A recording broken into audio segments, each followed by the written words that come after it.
Level 989.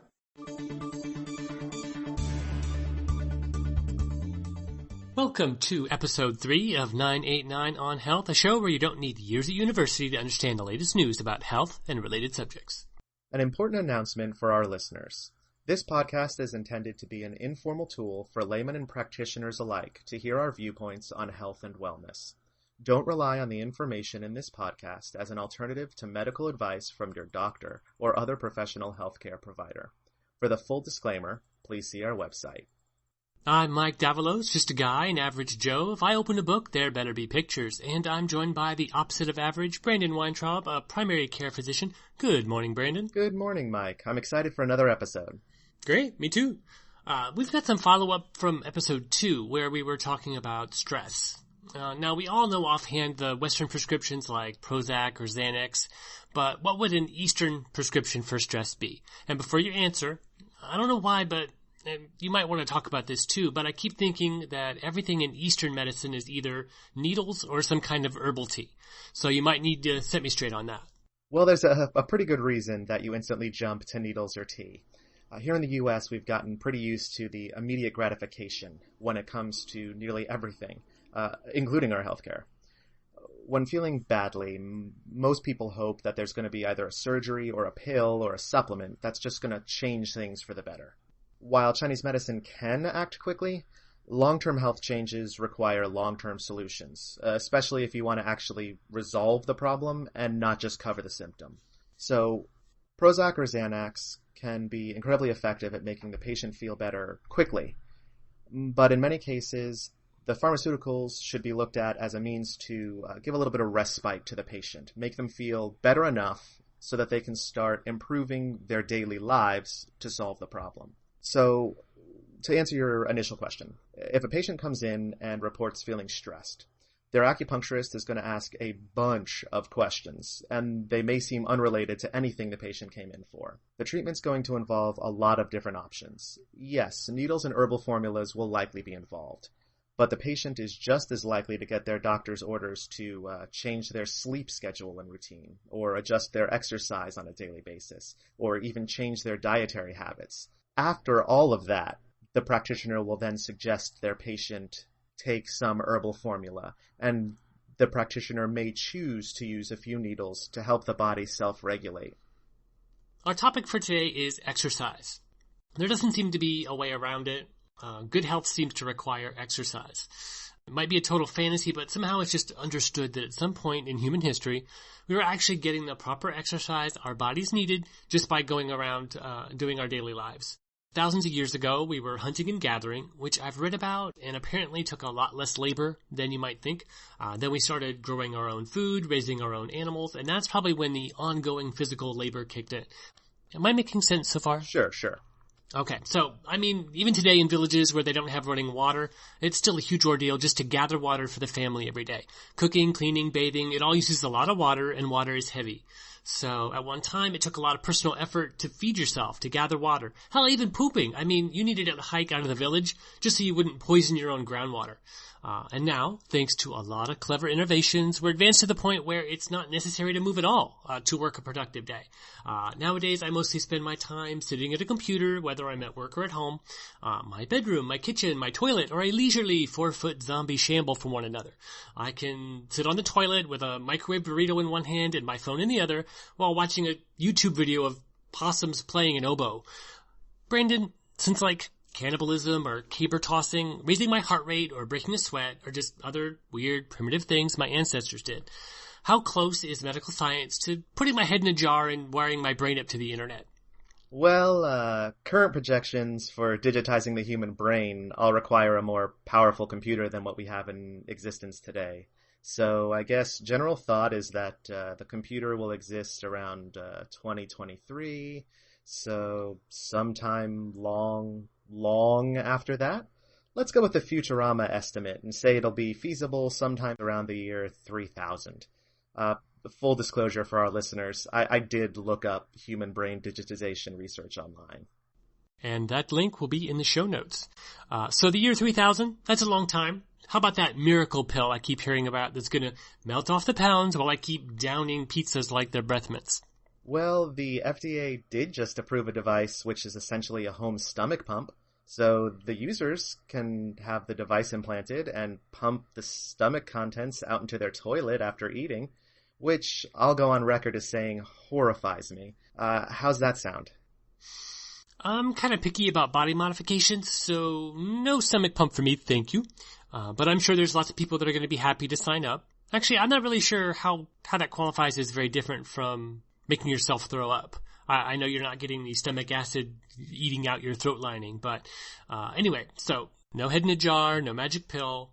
I promise I'm not trying to be difficult. Apparently everything I've ever seen in an internet banner ad is wrong. Fine. So what am I supposed to do? I'm guessing there's some government-mandated plan for all of us. We all do 10 push-ups and 10 sit-ups a day, walk for 10 minutes, good to go. Well, as with every answer I seem to give, the response is yes and no. There are actually suggested exercise amounts for the average U.S. citizen to maintain the optimal health benefits. To see the statistical improvements related to heart health, the American Heart Association suggests a minimum of 30 minutes of moderate aerobic exercise daily for at least 5 days out of the week. And that term moderate aerobic exercise is a tricky one. An example is walking at a 15 to 20 minute mile pace. And for other examples, you can take a look at the CDC website that we'll have linked.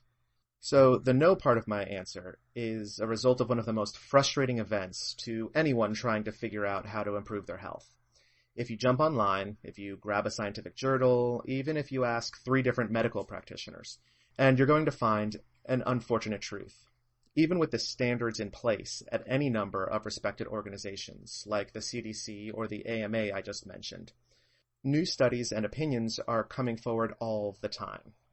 Even something as simple as, is 30 minutes a day of exercise enough, turns into a back-and-forth shouting match, with each side gathering studies that match their own opinions. Okay, so, great. Even if I decide to follow the government-approved exercise routine, I'm still going to hear my doctor tell me I'm not doing it right. So should I just stay seated and do my potato chip curls on the couch and avoid the whole issue? I can definitely see the appeal in that, but no. I'll give you the same advice I give all my patients. Something is always better than nothing. There was a narrative review written in 2006, which summarized some ideas and findings of numerous studies into physical activity and physical fitness, which I feel did a really good job presenting the facts as they stood at the time, and more importantly, which did a particularly good job of presenting the facts as they stood at the time the study was written, and which I believe still holds a lot of good factual information, even without the inclusion of more modern studies. There was some research in 2006 that indicated even as little as half of the suggested minimum exercise, that's 15 minutes a day, 5 days a week, could be enough to see health benefits. If a patient is doing 0 minutes daily, that means they're not going to see any benefits at all. And especially for those kinds of patients who are doing almost no exercise daily, they've got a really sedentary job, a little bit of effort can go a really long way. So what exactly is exercise doing for my body? Why is it even necessary? My cat lays around all day every day, seems perfectly healthy. Well, that may be true for the cat, but the benefits to the human body from exercise kind of come from a huge myriad of different biological processes. Routine physical activity has been shown to improve the body composition. It reduces the amount of fat you're storing. It's been shown to improve lipid or cholesterol balance. It's been shown to improve glucose balance and regulation, reduce blood pressure, reduce systemic inflammation, improve blood flow, even augment cardiac function. The list really does go on and on. Exactly why or how exercise does all this depends on the specific improvement you're asking about. But it can be summed up by making a reference back to last week's episode regarding stress. I mentioned that my favorite definition for stress was the non-specific response of the body to any demand for change. When you exercise, you're putting stress on your body, asking it to be able to keep up with your physical demands. The adaptations that your body makes to meet those demands is what results in the long-term benefits. So, why is it necessary? I guess I look at it in terms of any tool you'd use in your daily life. That saw you bought is pretty sharp when you first open the package and start cutting. Over time, and when you use it more, that saw is going to get duller or the handle's going to crack, but you're still going to need to cut things with it. You could choose to just keep using it as it is. After all, it's extra work to replace the blade or to repair that broken handle. And you really just want to finish cutting, right? But the job is easier and potentially less dangerous if you take the time to upkeep your saw, and the future use of that saw is going to be easier and more enjoyable. Your body's no different. Your body can take care of itself, sure, but exercise is a key factor in making sure that your body and mind stay sharp and easy to use. I don't really find a lot of time outside of work to exercise. Now, a few years ago, I had a job where I sat all day, and now I have a job where basically I'm walking a lot, and I've lost about 20 pounds because of it, and that's really good. I think just having an active job can help a lot.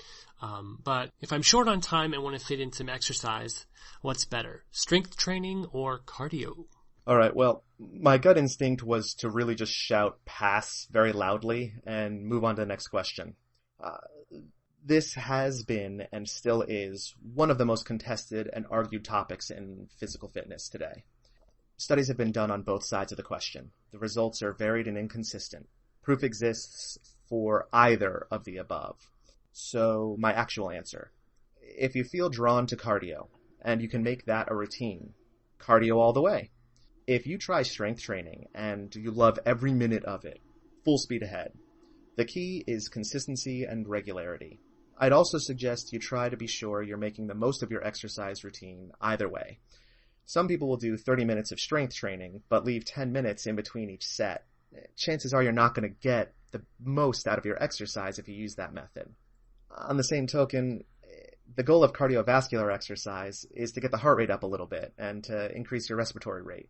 So if you're just walking for 30 minutes and you haven't bothered to go above the pace you would use to go from your fridge to your bed, you're probably not going to see the ideal health benefits. I've always found strength training kind of boring. So I think if I were to do any strength training, it would be in the form of adding weight to myself as I then took a walk or did some stairs, ankle weights or a heavy backpack or something like that. Which would be great. Combine a little bit of both and get the best of both worlds. These last few days I've been binge watching Veronica Mars for the first time. I don't know if you've ever seen it, but it's pretty addictive. And Thursday, I literally did not leave the couch. What is that doing to my body? Well, as long as you're not doing it too frequently, it's not going to do too much to your body. Short periods of sedentary time are okay. So if you've been immobile for a short time, your 1 day's worth of binge watching, it's not going to do too much damage. It's when you've been immobile for a long length of time and over a long period of time that you really start to see the detrimental effects to your body. Specific details and theories seem to vary a lot. One study I read suggested that long periods of, quote, loss of contractile stimulation, end quote, or basically as I translated it, sitting for too long, leads to suppression of a protein involved in cholesterol regulation and creation, as well as reduced glucose uptake. At some point in the last few years, it became clear to all of us that apparently sitting is bad. So standing desks became a thing, even treadmill desks. Now, I personally prefer to sit while I'm working. I'm very clumsy, and so trying to type or use the mouse while on a treadmill would be a disaster for me. So maybe I work for a couple of hours, but then I take a break, go outside, take a walk for half an hour. Any thoughts on these approaches? I actually use both. When I was in school, they had a podium, and I would occasionally take my books over there and put them on it so I could listen to lecture and still get off of my butt. I also went ahead and every 2 hours or so, I'd make sure I got up and walked around the campus for at least 5 minutes. My general suggestion is there's a lot of people who find it difficult to concentrate if they're standing, and it can be difficult to use a computer when you're standing at your desk without quite a lot of specialized equipment. So with that in mind, I generally suggest every hour, get up, walk around for about 5 minutes. Even people who are working in a cubicle environment find that they can stand up, walk up and down the aisle for a few minutes, and then get back to work. Even that little bit of movement during the day has been shown to make a significant difference. I'm not in the best shape, but I think I'm doing okay. I have this gut that refuses to go away, but otherwise, for my age, I think I'm on the healthier side of average. But I worry about some of the guys at my work.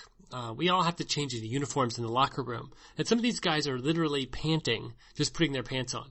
I know everything depends on the person, but what's a good warning sign that you need more exercise than you're getting? In a previous episode, I know we discussed what I called red flag symptoms. They're basically objective signs that would indicate a person is experiencing a severe or potentially an emergency health condition.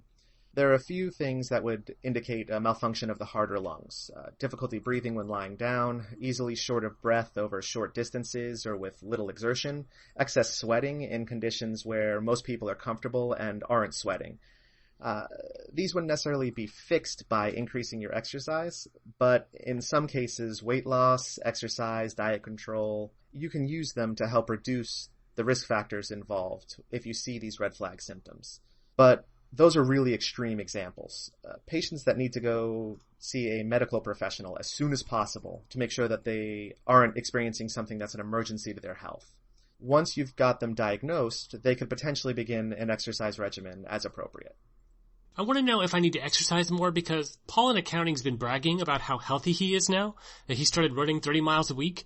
He's like the only athletic person I know, so he's the example I have to go by. How do I know if I need to do that? Well, unfortunately, there aren't any clear-cut rules for, I need to exercise more. The general consensus is that the average American needs to exercise more. A person's BMI, or body mass index, can be a really useful tool to determine whether a change in habits and lifestyle are needed. It isn't the end-all of weight management. Some people have a larger or smaller body type, so what is considered normal for one person really may not be feasible for someone of the same height. But it can be a really useful tool to determine if an increase in exercise might be a useful addition for you. If you're curious to calculate a rough estimate of your own BMI, I would suggest going to the National Heart, Lung, and Blood Institute's calculator online, and we'll have a link for that. Here's an interesting tidbit. A few recent studies seem to indicate that people who have the longest lifespans are actually in the overweight category of the BMI. That seems to indicate that the normal weight category may not actually be optimal for overall health. So that said, people in the categories of obese and underweight in the BMI have definite declines in overall health. So there's a fine line you're going to have to walk if you're choosing to use the BMI in a primary indicator that you need to do more exercise. I've never used one myself. My wife keeps talking about getting some kind of Fitbit. And it seems like my smartphone can do a lot of this kind of stuff already.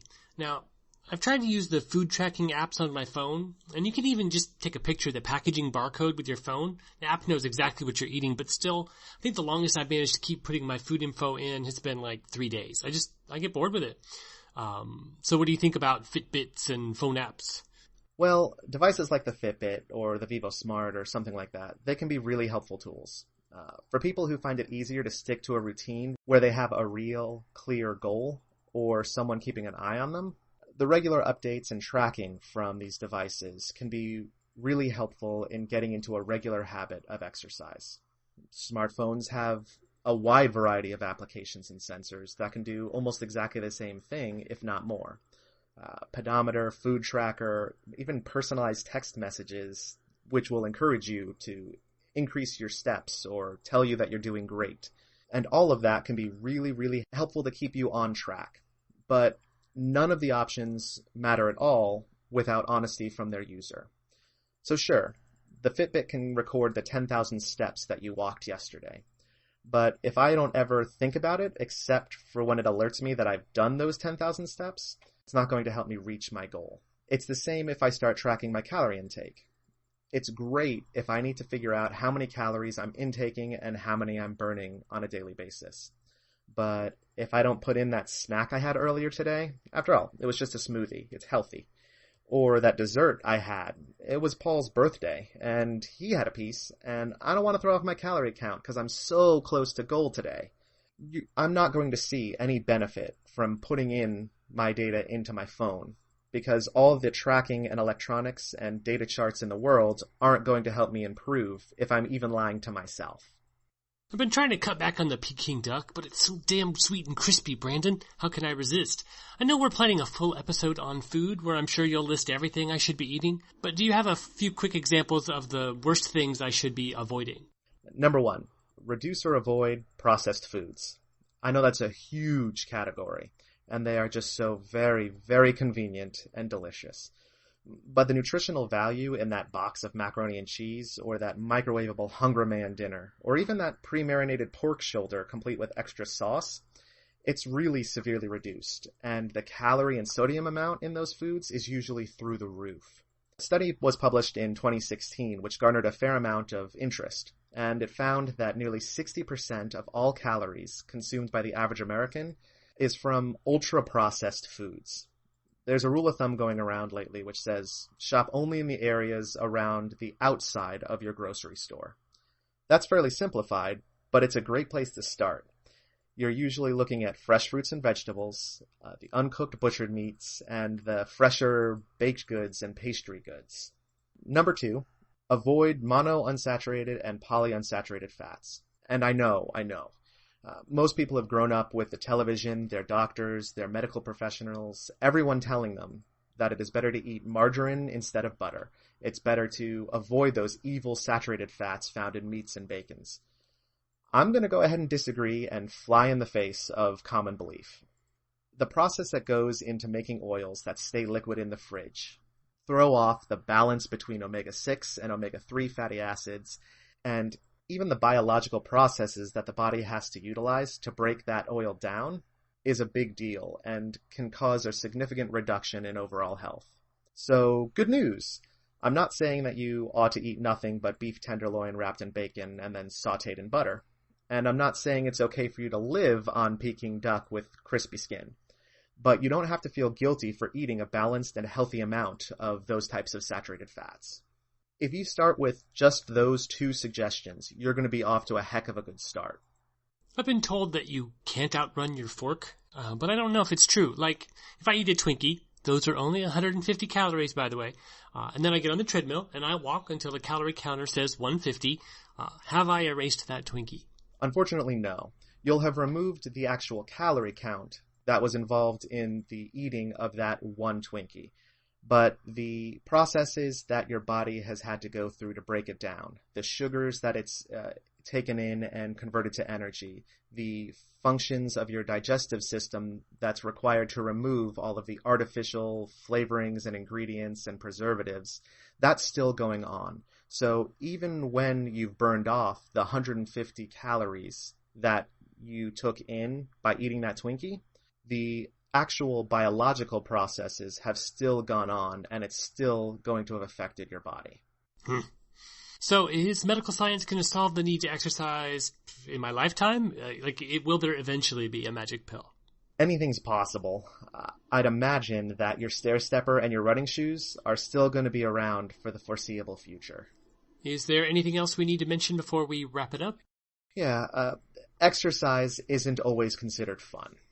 The average American looks at their local gym as a source of discomfort and extra time lost from their day. The thought of having to work out fills most people with a sense of dread.